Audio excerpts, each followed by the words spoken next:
நம்ம இன்னைக்கு இந்த லாக்டவுனுக்கு ஏற்ற மாதிரி வீட்டில் இருக்கக்கூடிய பொருட்களை வச்சே ரொம்ப சிம்பிளாக சாக்லேட் கேக் எப்படி செய்யலான்னு தான் பார்க்க போகிறோம். இது நல்லா ஸ்பாஞ்சியாக சாஃப்டாக ரொம்பவே சூப்பராக இருக்கும். எல்லாருமே செய்து சாப்பிட்லாம். ரொம்ப ரொம்ப அருமையாக இருக்கும். இதை இப்போ நம்ம எப்படி செய்யறதுன்னு பார்க்கலாம். வெல்கம் டு டுடே சமையல். அதற்கு நான் இன்னைக்கு ஓரியோ பிஸ்கெட் தான் எடுத்திருக்கேன். இது 20 ரூபா பேக்கெட் பிஸ்கெட்.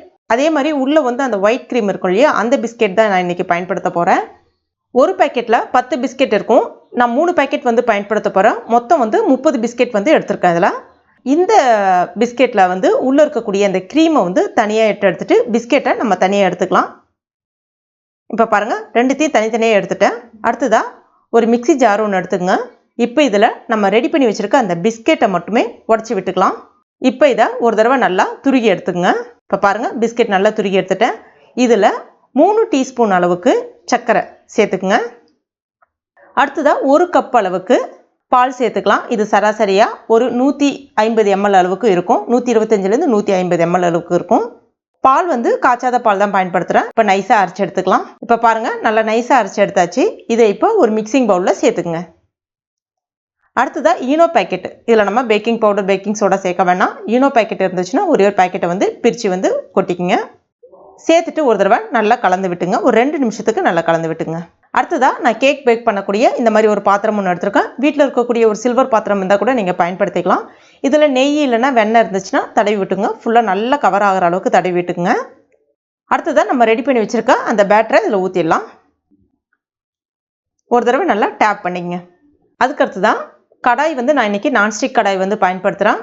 உங்கள்கிட்ட குக்கர் இருந்தால் கூட குக்கரில் அடியில் ஒரு லேயர் உப்பு போட்டுட்டு ஒரு ஸ்டாண்டு வச்சுக்கிறதா இருந்தாலும் வச்சுக்கலாம். இப்போ இதை ஒரு ஸ்டாண்டு ஒன்று வச்சுட்டு மூடிடலாம். ஒரு 10 நிமிஷத்துக்கு மீடியம் ஃப்ளேமில் ப்ரீஹீட் ஆகட்டும். இப்போ ஒரு 10 நிமிஷம் ஆகிடுச்சு. நல்லா சூடாக இருக்குது. இதில் இப்போ நம்ம ரெடி பண்ணி வச்சுருக்க அந்த கேக் பேட்டரை வச்சிடலாம். மூடி வச்சிடலாம். மீடியம் ஃப்ளேமில் சரியாக ஒரு 30 நிமிஷம் அப்படியே இருக்கட்டும். அடுத்ததாக நம்ம வச்சுருக்க அந்த க்ரீமில் கொஞ்சமாக ஒரு 1/4 கப்புக்கு குறைவாகவே பால் சேர்த்துட்டு ஒரு தடவை இந்த மாதிரி பண்ணிவிட்டு மூடி வச்சுருங்க. அந்த க்ரீம் அந்த பாலில் கொஞ்சம் ஊறணும். அப்போ தான் நல்லா க்ரீமியாக வரும் உங்களுக்கு. இப்போ ஒரு 10 நிமிஷம் ஆயிடுச்சு. இந்த மாதிரி இருக்கும். இப்போ இதை ஒரு மிக்ஸி ஜாரில் சேர்த்துட்டு நல்லா ஸ்மூத்தாக அரைச்சி எடுத்துக்கங்க. இப்போ பாருங்கள், இந்த மாதிரி நல்ல க்ரீமியாக கிடைக்கும். ஆனால் கொஞ்சம் லிக்விடாக இருக்கிற மாதிரி இருக்கும். அதனால் ஒரு மிக்சிங் பவுலில் சேர்த்துட்டு இது நீங்கள் ஃப்ரிட்ஜில் வச்சுருங்க. ஒரு 10 நிமிஷம் அப்படியே இருக்கட்டும். அடுத்ததான் இப்போ நம்ம கேக் வெந்திருக்கான்னு பார்த்துடலாம். இப்போ பாருங்கள், கேக் நல்லா வெந்து வந்திருக்கு. கத்தி எடுத்து இப்படி குத்தி பார்த்தீங்கன்னா கத்தியில் ஒட்டாமல் இருக்கணும். இதை அப்படியே எடுத்து ஆற வச்சுருங்க. அதுக்குள்ளே மேலே நம்ம ஒரு க்ரீம் ஒன்று ரெடி பண்ணிக்கலாம். அதுக்கு ஒரு சாஸ்பேனில் 2 டீஸ்பூன் அளவுக்கு பேக்கிங் பவுடர், 1 டீஸ்பூன் அளவுக்கு சோள மாவு அதாவது கார்ன்ஃப்ளவர், 3 டீஸ்பூன் அளவுக்கு சர்க்கரை சேர்த்துட்டு கூடவே ஒரு 1/2 கப் அளவுக்கு தண்ணி சேர்த்துட்டு ஒரு தடவை நல்லா கலந்து விட்டுங்க. கட்டிலாம் எதுவும் இல்லாமல் நல்லா கலந்து விட்ட பிறகு ஸ்டவ்வில் வச்சுருங்க. ஒரு 5 நிமிஷத்துக்கு நல்லா கலந்து விட்டிங்கன்னா அது உங்களுக்கு நல்லா திக்காக மாறி வர ஆரம்பிக்கும். ஒன்றோடு ஒன்று நல்லா கொதித்து திக்காக மாறி வர ஆரம்பிக்கும். இப்போ பாருங்கள், இந்த மாதிரி நல்லா திக்காக வரணும். இதையும் அப்படியே எடுத்து எட்ட வச்சுருங்க. இப்போ கேக் நல்லா ஆறிடுச்சு. ஓரங்களில் கத்தியால் இந்த மாதிரி ஒரு தடவை எடுத்து விட்டுட்டு லைட்டாக கவுத்தி போட்டு ஒரு தடவை இந்த மாதிரி டேப் பண்ணிங்கன்னா கேக் அழகாக வந்துடும். உங்களுக்கு நல்ல ஸ்பாஞ்சான கேக் ரெடி ஆகிடுச்சு. இதோட நீங்கள் ஸ்டாப் பண்ணுறதா இருந்தாலும் பண்ணிக்கலாம். இப்போ மேலே ஒரு லேயர் மட்டும், அந்த மேலே கொஞ்சம் உப்பி இருக்கு இல்லையா, அதை மட்டும் நம்ம கட் பண்ணிடலாம். அதுக்கு அடுத்து தான் மறுபடியும் அதை இன்னொரு லேயர் நம்ம கட் பண்ணிக்கலாம்.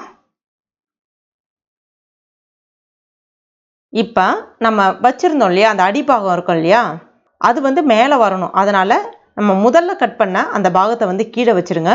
கீழே வச்சுட்டு சுகர் சிரப்பை லைட்டாக கொஞ்சமாக தடவி விட்டுருங்க. சுகர் சிரப்புன்றது வேறு ஒன்றும் இல்லை, சர்க்கரை தண்ணி தான் எடுத்துருக்கேன். தடவி விட்டுடலாம்.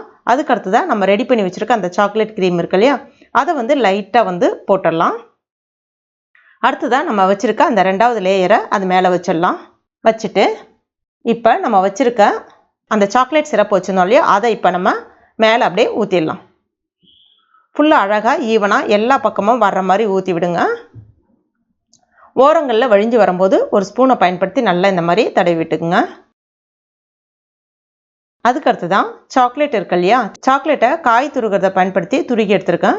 அதை இப்படி ஓரங்களில் இப்படி போட்டு விட்டுடலாம்.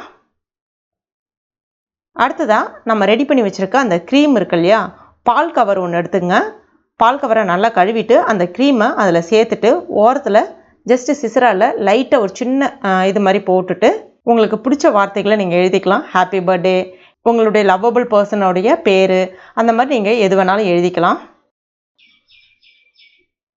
அடுத்ததான் இந்த இடத்துல ஒரு சின்னதாக ஒரு ரவுண்டு மாதிரி ஒன்று போட்டுட்டு அதுக்கு அடுத்து தான் ஃப்ரூட் ஜாம் இருக்கு இல்லையா, அது வந்து சின்னதாக ஒரு ரவுண்ட் ஷேப்பில் வர்றதுக்காக வைக்கிறேன், பார்க்கறதுக்கு அழகாக இருக்குன்றதுக்காக.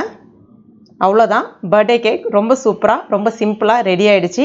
நல்லா சாஃப்டாகவே இருக்கும், இது செம்மையாக இருக்கும். ஏதோ என்னால் முடிஞ்ச அளவுக்கு எழுதியிருக்கேன். இப்போ இதை நம்ம கட் பண்ணி பார்க்கலாம் எப்படி இருக்குன்னு சொல்லிட்டு. பாருங்கள், கத்தி எந்த அளவுக்கு நல்லா சாஃப்டாக உள்ளே நல்லா அழகாக இறங்குது பாருங்கள். அந்த அளவுக்கு நல்லா சாஃப்டாக சூப்பராக இருக்கும்.